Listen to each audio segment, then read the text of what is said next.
What's up, everybody, and welcome back to another episode of Lockdown 23 and 1. Today we are going to be talking about how to make friends in the penitentiary. I know I can't really sit here and explain how to make friends, but I'll tell you some ways that brought some people my way that I never thought I would become friends with. And keep this in mind, when I say friends, I'm not saying, friends, okay? I didn't have no friends for real in prison, like talking about. I didn't trust nobody, not even my closest compadres, you know what I mean? So just keep that in mind. Even though you want to call them your friend, I call a lot of people friends, but in all actuality, I can only count the amount of friends I have on one hand, for real. But before I get into that, I want to apologize for the video I made last night. It had a time-lapse clip in it. It was supposed to have some beats from my homeboy Amnesia Beats in it, man. I don't know what happened in the editorial process, but for some reason the music didn't even go into the YouTube land. Just wanted to say that, but also check it out, okay? Check it out. I've been seeing it in the comments a lot, and I didn't say anything about it. I wanted to make sure that it was aired first, but guess what? Old Mr. Death was on national television, my friends. That's right, man. I was on TV. I think it was last night or something. I don't know. But I gave him permission to do it, and it's a video on this show called Right This Minute. I'm sure if you go to their website, you can see it. They did really good. I'm glad they didn't, joke me a little bit, because it was one of my earlier videos. Camera equipment was off, and I was still not used to being in front of a camera too much, you know what I mean? And I had my daughter in there, but it was how to make a prison pizza. For real, I've had like so many people come to me asking to make stories on how to make a prison pizza. Absolutely insane. Out of all the content that I make, they come at me with the prison pizza episode. But it is what it is, and it was my first time being on national television, and my daughter Miley was in it. And it's funny because Kaylee was supposed to be in that as well, but she's like, I'm not in the mood today to be on camera, so she missed out. You know what I mean? Now she's all grumpy about it. And one more thing before we start talking about the topic at hand, and that is, look, I made a video yesterday. Of course, there's a time-lapse one too. I forgot to put the music in it.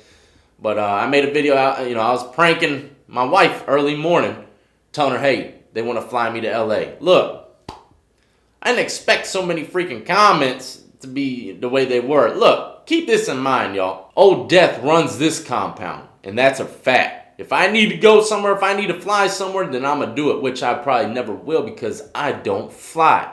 They want me to come to LA or California or any which where, they're going to either send a cruise ship or an Uber. That's all there is to it. Limo driver, something. But I ain't getting in no plane. I swear on everything I love, I ain't getting on no planes.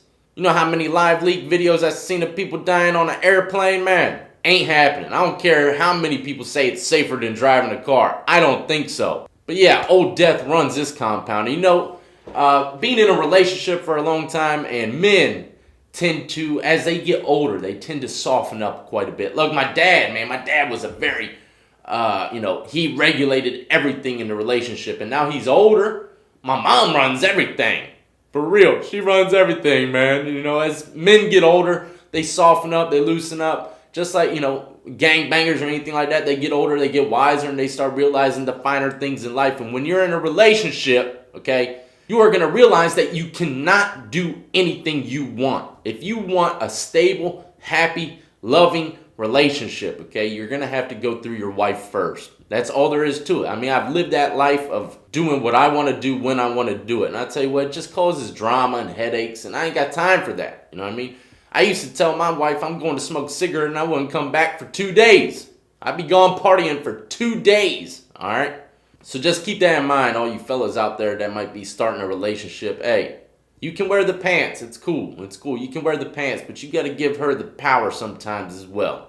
It's just how it is. But anyways, let's jump into the topic, all right? How to make friends in prison. And I don't think this really, goes for the Cali penitentiaries because, of course, everyone knows the majority of them are segregated, I'm talking about over here in the East Coast where there ain't too much segregation and, all kinds of races and colors mingle. They deal business together, and that's just how it is. So that's how I'm going to be telling you how to make friends in that kind of prison. And I'm sure that there's more prisons like that than there are racially segregated. I don't know.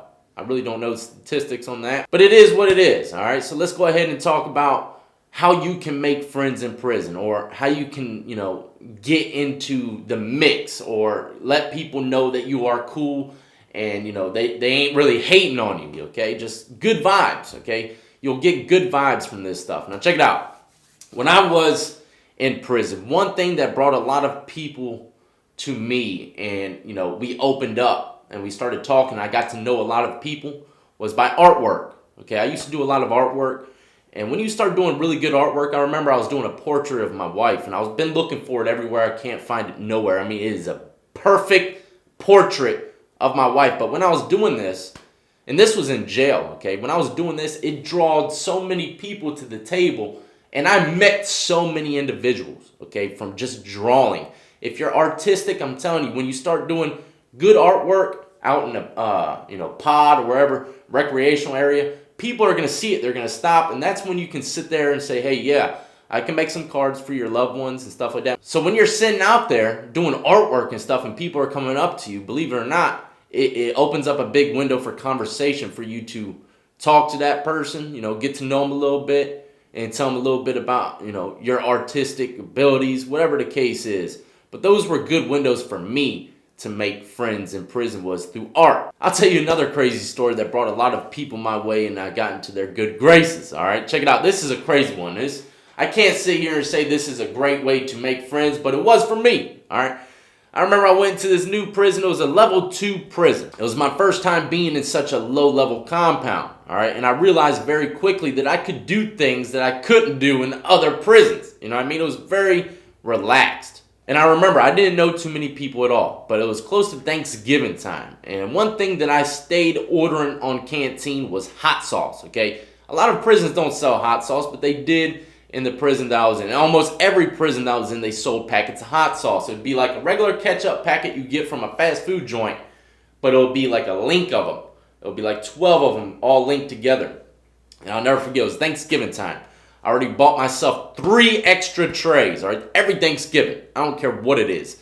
I bought 3 extra trays, 2 to 3. You know what I mean? I would buy so much freaking chicken and turkey and stuffing that I couldn't eat no more. You know what I mean? But anyways, I went to the chow hall and I had the trays waiting for me. They brought them to the table and I had all this chicken and turkey in front of me. So I went into my jacket pocket like I was going to grab a shank or something. I whipped them out.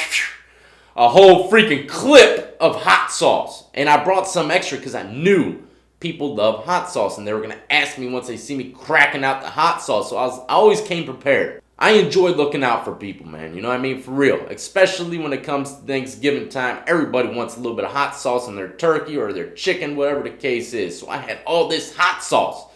And I was sitting right next to the line, okay? So everybody was already eyeballing my freaking 3 turkey and chicken trays, man. I was strapped. Everyone's looking and they're like, damn, man, let me get some of that chicken, So I whipped out the hot sauce. Everyone's like, damn, let me get some hot sauce. Man, I'll tell you what. I had all kinds of gang members coming up to my table. Hey, man, let me get a packet of hot sauce. Give them a little hot sauce, talk to them for a second, and boom. It was almost as though just giving a little packet of hot sauce got me in the good graces of all kinds of individuals. And the funny thing is, not one white dude came up to me asking for any hot sauce. It's all black guys. I don't know why, man. I really don't. You know what I mean? White dudes were always standoffish about me in prison at first. They thought I was probably a part of some kind of, Mexican gang or some kind of Latin gang, or I could have been affiliated with some kind of Blood or Crip gang. They didn't know, So the white guys were always a little standoffish with me at first. For real. The first people that I always got along with were black dudes. That's just how it was, man.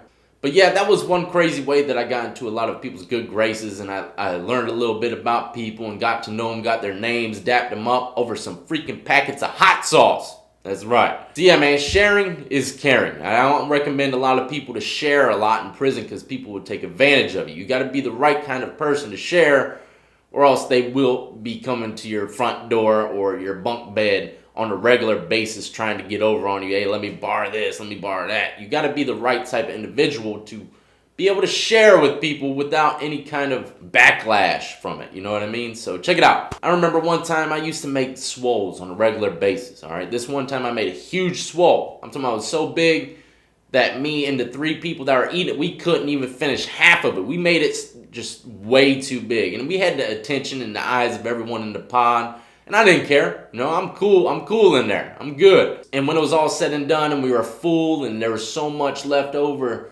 that we couldn't eat. Look, check it out. In prison, you have a different mind state. Of course, you can give the leftover stuff to people that need it or want it. You know, that's a good thing to do. But in prison, there's other ways to offer people food, offer the right person food to get in their good graces. And there's a lot of people that are going to say, nah, I'm good. But just by saying, hey, you want some of this swole that we have left over, even though you know they're going to say they're good because they're strapped and they're running one of the biggest store boxes in the pod, you still ask them. You know why? Because that's going to put you a little more closer in their good graces. So I would go around asking the people that had the most respect in the pod, even though I didn't really kick it with them a lot. I would still go up to them and say, hey man, you want some of this leftover swole? We got a lot left. And even though most of the time these guys that got a lot of respect in the pod would say no because they got plenty of food in the box, you know what I mean?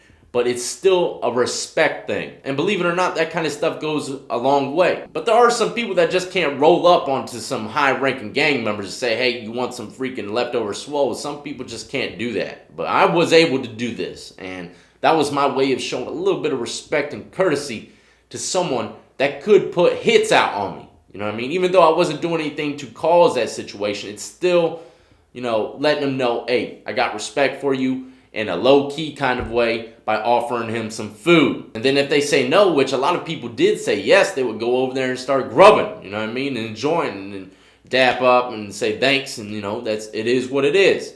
You got to know them a little better. Sharing is caring, my friends. Another way to meet people is doing sports. That's right. I remember the prisons I was in, and even the high-level prisons, they had softball, they had soccer, weightlifting. You know, you can go out there and lift weights and you find someone to, you know, help spot them, or they can help spot you, and that's a good window to open up conversation and get to know someone. But I tell you what, I'll never forget it. This was in a receiving camp called Deep Meadows. They had soccer, and the soccer was serious. There was a lot of MS-13 in this compound, and they loved playing soccer. I'll never forget. So I went out there, I played soccer, man, and look, check it out. I scored 3 goals almost back to back. And every time I scored a goal, I was hitting backflips. That's right. I was hitting backflips like it was real FIFA outside, man. I'll tell you what, after that game, I had every Mexican in the whole side of that compound wanting me to play soccer with them. They didn't care about any of my tattoos or anything. They're like, hey, bro, we got to get you on this soccer team. That's all there is to it, man. And I'll never forget it.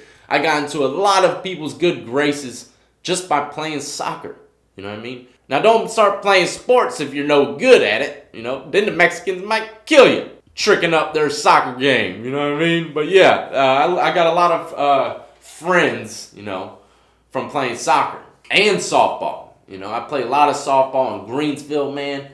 As soon as people could see I was hitting home runs almost every time, it was a wrap, man. All the softball people were like, man, this dude's good at baseball. You know, and that's what it was. And it got me into a lot of good graces in the softball field. And the next one is a great way to get in the mix and to get into people's good graces. Believe it or not, it's a lot like out here on the streets. There's a lot of people in prison that are hustling. And this doesn't really go for anyone that has money. You know, if you don't got no money, you can't really do this. But I had plenty of money. And this is what I was doing, man. I had people ironing my clothes. I had people folding and washing my clothes. I had barbers. I had janitor staff, like inmates that are bringing me hand soap and all kinds of contraband. And every time that I dealt with these individuals, what did I do? I tipped them great. You know what I mean? They would do everything for a price, okay? They weren't just washing my clothes and ironing them for free. They were literally doing it for a price. And I would pay them. And I would always pay at least $2 more than what they asked. This would get you in their good graces. And not only that, they're going to put you at the top of the list every single time, because all money is good money. Money talks, my friends, and that's just the way of the world, even in the penitentiary. So if you're supporting someone's hustle, man, throw them a little something extra. I guarantee you won't regret it. And you know, there's other things you could do to get in people's good graces, like tattooing, do great tattoo pieces, but I wouldn't recommend that because tattooing gets very stressful And people get jealous if they don't get in line for their tattoo. And that could cause a lot of problems. But anyways, those are some of the ways that I use to open conversation and talk to people, get to know them, and open up different avenues for business. You know, it is what it is. I hope y'all enjoyed this episode. Don't forget to hit that like and subscribe button if you haven't done it already. And just remember, man, anyone that you might think is your friend in the penitentiary, you better rethink that. If you get anything from this video, okay, yes, you can make, so-called friends in prison. But in all actuality, man, I hear this all the time in the comment section. I live by this code of conduct as well. I went into prison alone, and I'm going to leave alone. There is nobody in there that's going to leave with you. There's nobody out there that's going to come out in the streets and help you with life. It's all about yourself. So always remember that, man. I salute to every last one of you who've been supporting me since the beginning, and everyone who's just now hitting that subscribe button. Do not forget to check all the links in the description of the video. Go buy yourself some merchandise on Teespring. Add me up on Twitch, Twitter, Instagram, and I can't wait for the next live stream. I think I'm gonna do it tonight, man. I got these LEDs all the way around the roof of my room. I swear, I turned them on last night and I didn't even know, but they have this certain mode to it. It's crazy, man. It's like a freaking strip club in here. My old lady came here, she goes, "What?" It's like the damn strip club, you know what I mean? I started dancing for her and all kinds of stuff, man. It's crazy. These LEDs, they're pricey, but they're awesome. Awesome. So yeah, be looking forward to it. I'm going to do a live stream tonight. Yeah, so stay tuned for that. Live stream tonight. And I'm going to try out the old donation process that I was talking about the other day. I'm going to write them on the wall. It should be fun, man. It should be fun, But anyways, I hope you all have a safe day. And remember, this is another little piece of advice for people, and it has nothing to do with the video. Do not let your anger blind you. Okay? There's a lot of people out there that get angry and do stupid stuff. Okay? Anger will make you do stupid stuff. Trust me, I play Call of Duty and I get killed by campers on a regular basis. That stuff gets me furious. That's one of the main reasons why I don't stream on YouTube. Because when I start getting killed by campers in Call of Duty, man, I act crazy. I'll say vulgar names and all kinds of stuff. So yeah. But don't let anger get to y'all, man. Be safe today. And remember, God is love. That's right. Y'all be easy.